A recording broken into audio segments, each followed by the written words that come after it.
Rwanda Genocide in 1994, a tragic tale of humanity. In April 1994, the lush green hills of Rwanda, known as the Land of a Thousand Hills, became the backdrop to one of the most horrifying atrocities of the 20th century. For 100 days, Rwanda descended into chaos as neighbor turned against neighbor, and humanity seemed to vanish in the face of unspeakable violence.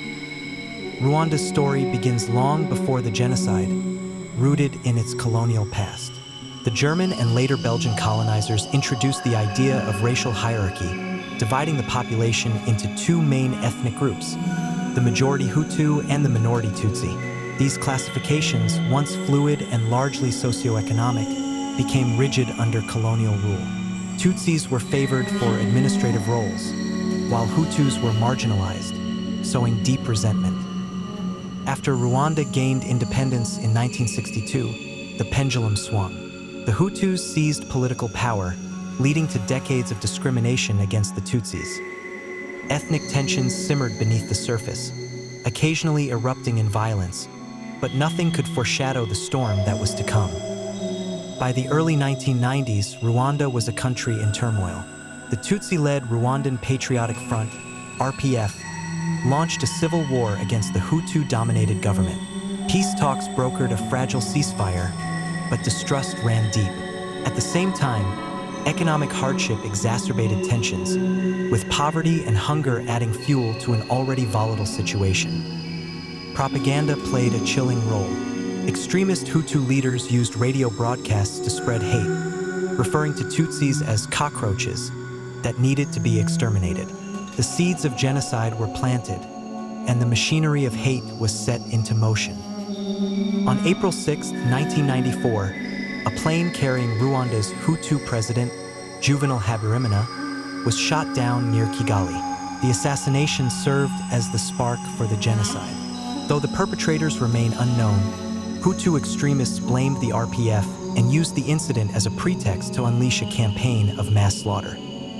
Within hours, roadblocks appeared, and death squads began hunting down Tutsis and moderate Hutus who opposed the killings. Entire families were massacred in their homes or hacked to death with machetes. Churches, once places of refuge, became slaughterhouses. The scale of the violence was staggering. Nearly 1 million people were killed in just 100 days. As Rwanda burned, the international community largely turned a blind eye. The United Nations, present with a peacekeeping force, reduced its troops after 10 Belgian peacekeepers were killed. Global powers debated semantics. Was this a genocide or merely acts of genocide? While the killings continued unabated. Even as graphic images and eyewitness accounts emerged, the world failed to act decisively. Humanitarian organizations tried to provide aid, but their efforts were dwarfed by the scale of the crisis.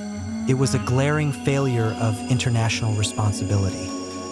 When the RPF finally overthrew the Hutu regime in July 1994, the genocide ended, but Rwanda was left in ruins. Millions of Hutus fled to neighboring countries, fearing reprisals. Refugee camps in Zaire, now the Democratic Republic of Congo, became breeding grounds for further conflict, sparking wars that destabilized the region for years. Inside Rwanda, the wounds were deep. Survivors faced the monumental task of rebuilding their lives, mourning lost loved ones, and seeking justice. The Gakaka courts, traditional community-based tribunals, were established to address the overwhelming number of perpetrators. While imperfect, these courts played a crucial role in promoting reconciliation. Today, Rwanda stands as a testament to resilience. Under the leadership of Paul Kagame, the country has transformed into one of Africa's fastest-growing economies. Kigali, the capital, is known for its cleanliness and modernity, yet the shadow of the genocide lingers. Survivors carry their scars, both physical and emotional, and the country continues to grapple with its history. The Rwandan genocide serves as a stark reminder of the depths to which humanity can sink when hate goes unchecked. It also highlights the importance of vigilance, reconciliation, and the enduring strength of the human spirit.